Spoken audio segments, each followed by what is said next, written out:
Welcome to the first episode of The Talking Point, where some opinions on this show might not align with listeners' personal beliefs. I'm your host, Rayah Hammad, and our first talking point of the show is Israel versus Palestine. I mean, before I even finish this sentence, people get angry and offended. That's how contentious this topic is. But we must talk about it, because this is one of the most difficult stories that has existed in our lifetime, along with India versus Pakistan and China versus Tibet. But Israel versus Palestine is a 73-year-old beef that has stumped everybody. The paradox is that because the Israeli-Palestinian conflict has been ongoing for so long, people forget that it's ongoing until there is a flare-up that the world cannot ignore, such as Israeli forces bombing Gaza Strip with illegal weapons, banning worshippers to pray in Al-Aqsa Mosque, allowing Israeli settlers to commit crimes towards Palestinians with zero charges, demolishing houses, buildings, mosques, and even kicking Palestinians out of their own houses for settlers to live in. After every Israeli attack against Palestinians, dozens of innocent Palestinians, including children, die. And look, what makes Israel and Palestine such a difficult issue to approach are all the layers that are packed into it. No matter how much you try to break it down, people are always going to say that you're leaving out some crucial piece of context. And you know what? The truth is that they're probably right. I mean, there's the history of how Israel became a state after Nazi Germany tried to destroy the Jewish people. But there's also the history of the British taking the land of Palestinians to give it to Israel. Not to mention that every other country in the region has its own issues and its own agendas. And on top of that, there's religion involved. And we all know that religion is the one thing that has never calmed a situation when there is a clash. People refuse to believe that is unfair fight. I mean, just look at who's dead and who's alive, who got the technology and who doesn't, who has the illegal weapons and who doesn't, who has the most powerful defense system and army in the world and who doesn't. And the list goes on. Therefore, let's just meet our guest for today, a political science professor for 44 years at William Patterson University. He has taught and written about many foreign policy topics, specifically on the Middle East. Stephen, shalom, everyone.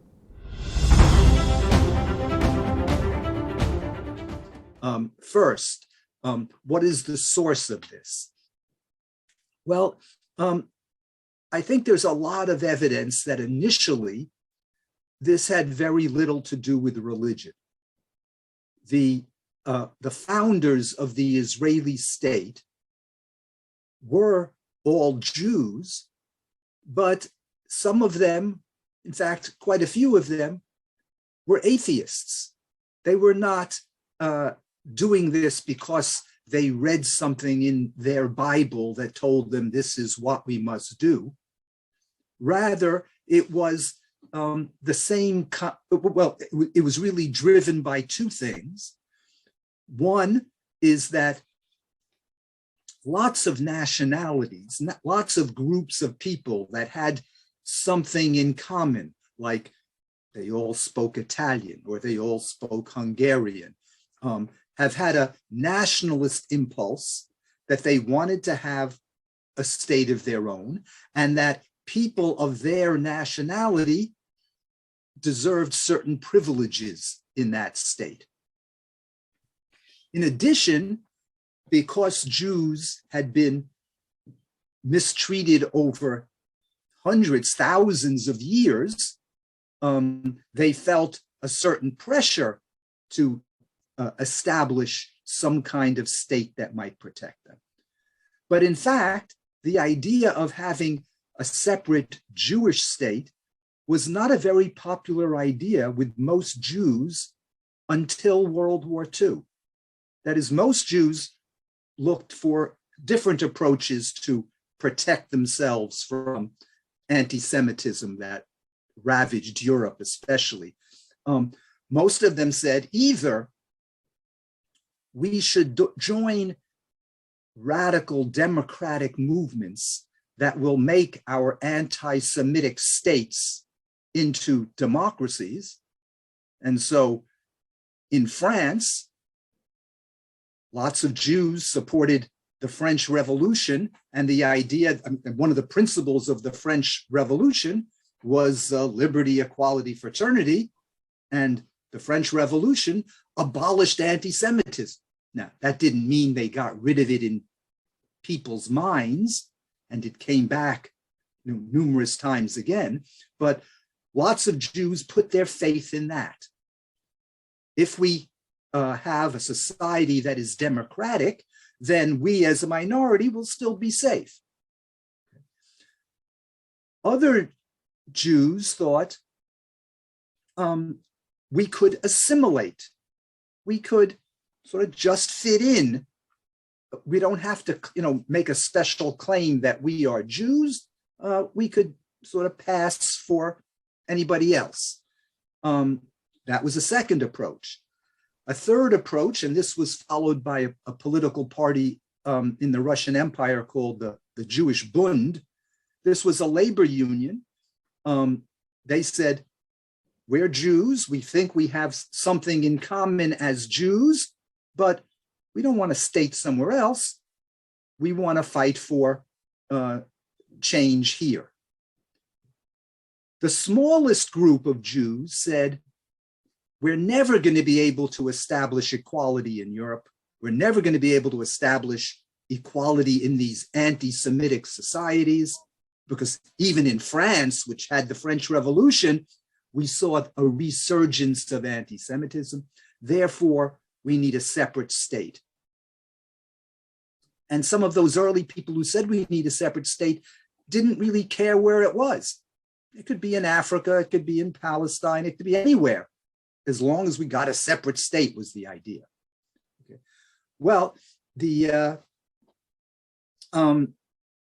last view of having a separate state, that's what is known as Zionism, the idea of having not just a place where Jews hang out, but where they actually establish a state of their own.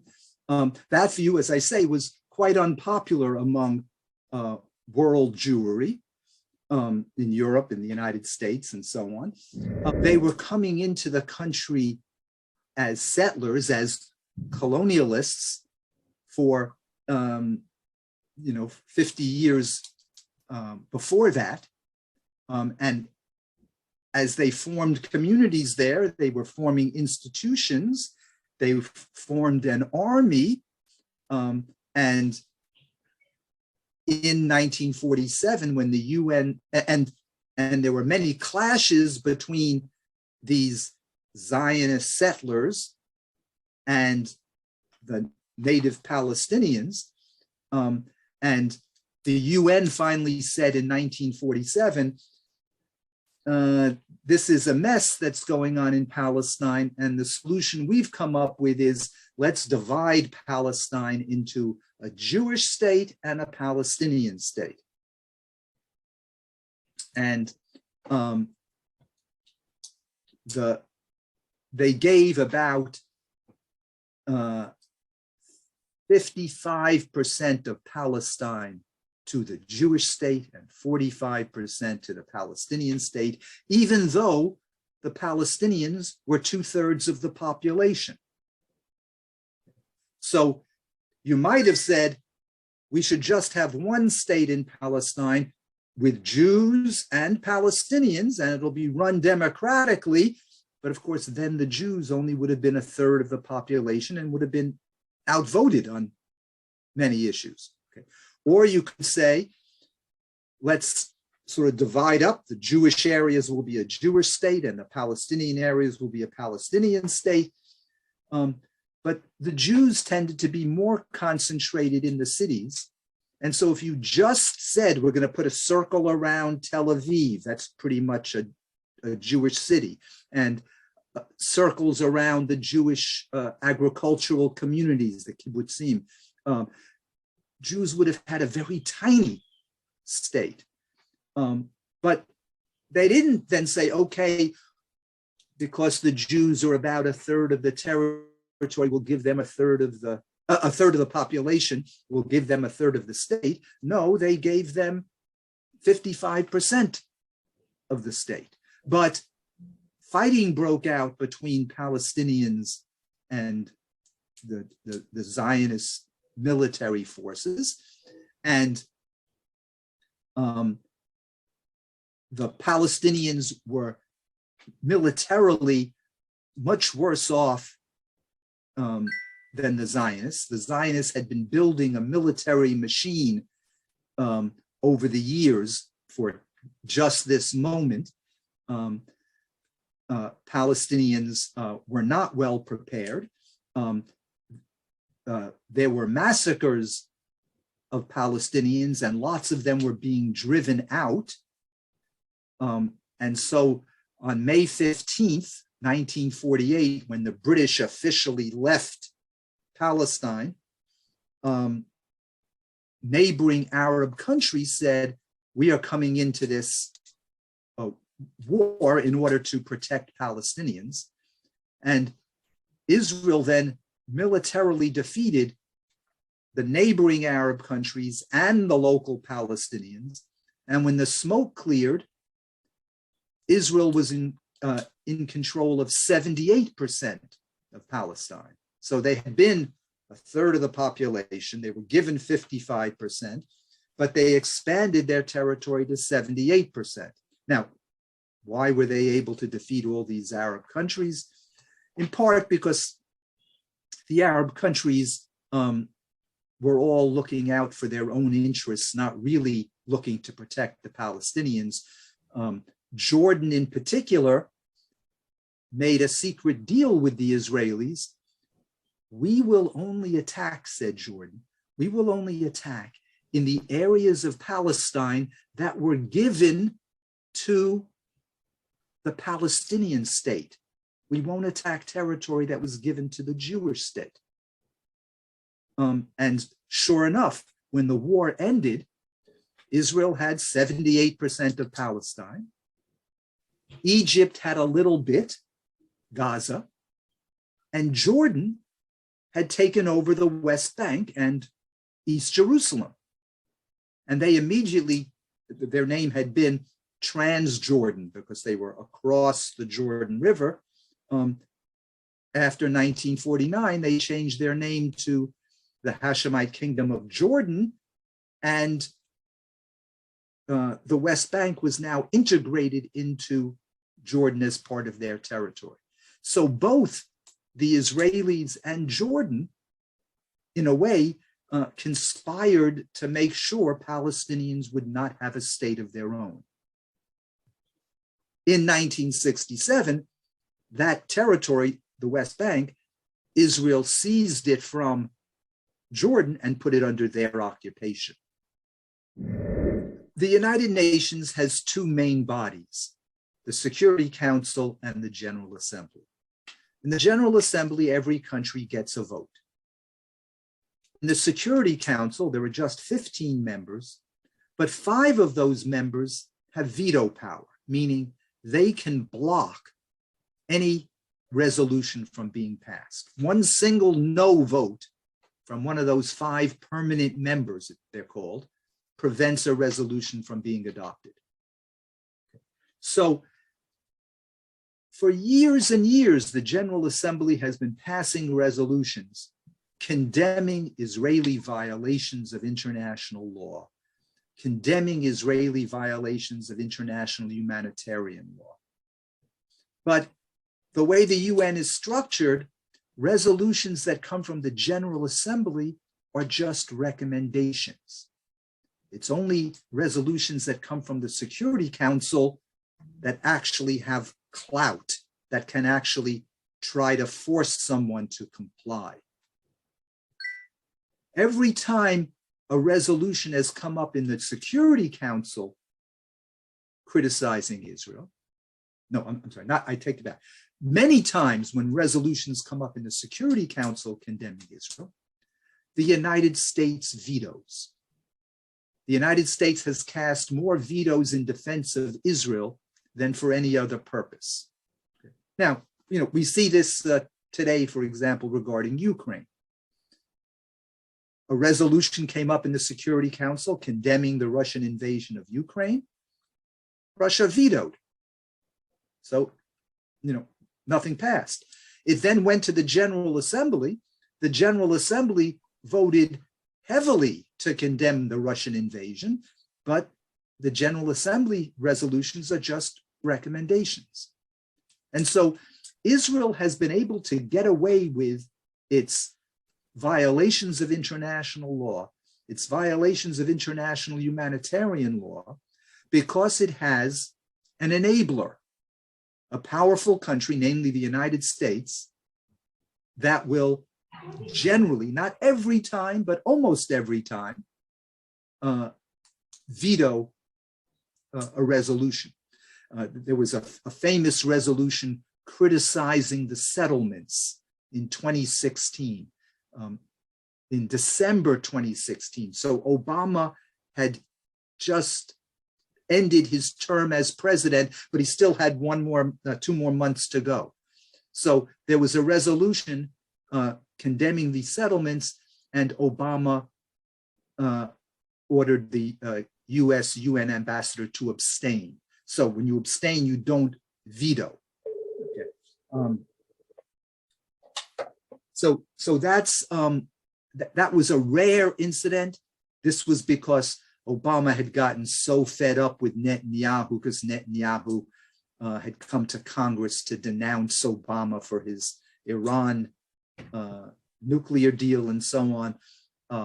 And so a previous time when a resolution came up in the Security Council condemning the settlements, Obama ordered the US ambassador to veto it. But after his term was over, when he wasn't worried about possible, how would this affect the election, that kind of thing, he then took that, he didn't vote in favor of the resolution, but he was willing to abstain on it. But in general, Israel knows they can do most anything, and the United States will not say, let's impose sanctions. The pessimistic side of me says, it's hard to see how this is going to end. Each year, Israel doesn't get closer to ending the occupation, but gets closer to incorporating the Palestinian territories into Israel. The more and more Israelis have moved into the occupied territories. One of the things that international law very clearly says is, if there's territory occupied during war, it is impermissible to move your own population into those territories. Well, that's exactly what Israel's been doing. And it's been doing it for 60, 70 years, since 1967. This makes it harder and harder to give back the territory to a Palestinian state, because now what you've got to do is not just say, okay, Palestinians, you can have this territory. You've also got to move out the settlers. And no one likes to give up their home. And the settlers are in the Israeli army. The settlers are in the Israeli government. And so if by some chance the Israeli government said, okay, all settlers leave, and if the settlers said no, the Israeli army said, okay, we're sending our army in, it's not even clear the army would be able to do that, because the army has so many settler members and officers. So that all looks awfully depressing and pessimistic. The other side of me says, more and more influential organizations and public groups like Amnesty International, like Human Rights Watch, have been criticizing the behavior of the Israeli government in very sharp terms. Israel has tried to denounce these criticisms as being anti-Semitic. Anytime you criticize Israel, that's anti-Semitic. That's nonsense. This has nothing to do with anti-Semitism. It has to do with the oppression of people. The fact that this information is out there means that more and more people are not persuaded by the Israeli government claims. Even among American Jews, younger Jews are not buying into the claims of the Israeli government. Older Jews, especially if they were around, in the period of World War II, say, Jews need some place, and so we're willing to overlook whatever they're doing because of the horrors of the Holocaust. But younger Jews, according to polls, seem to be much more critical of Israel. And so the fact that public opinion might be shifting against Israel, even while the situation on the ground is getting worse, might mean that eventually US public opinion and therefore the actions of the US government will change.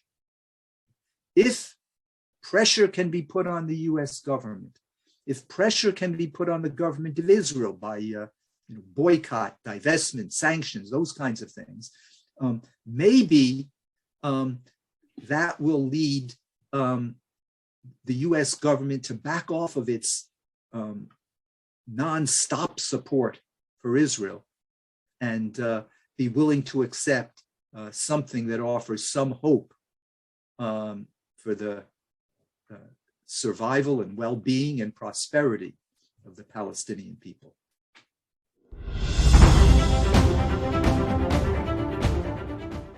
With the humongous power that Israel has been given by the US and the stolen Palestinian land given by the British, it's not fair to call it an Israeli-Palestinian conflict. It is an occupation, an internationally illegal occupation. I'm Rayah Hammad. See you next episode.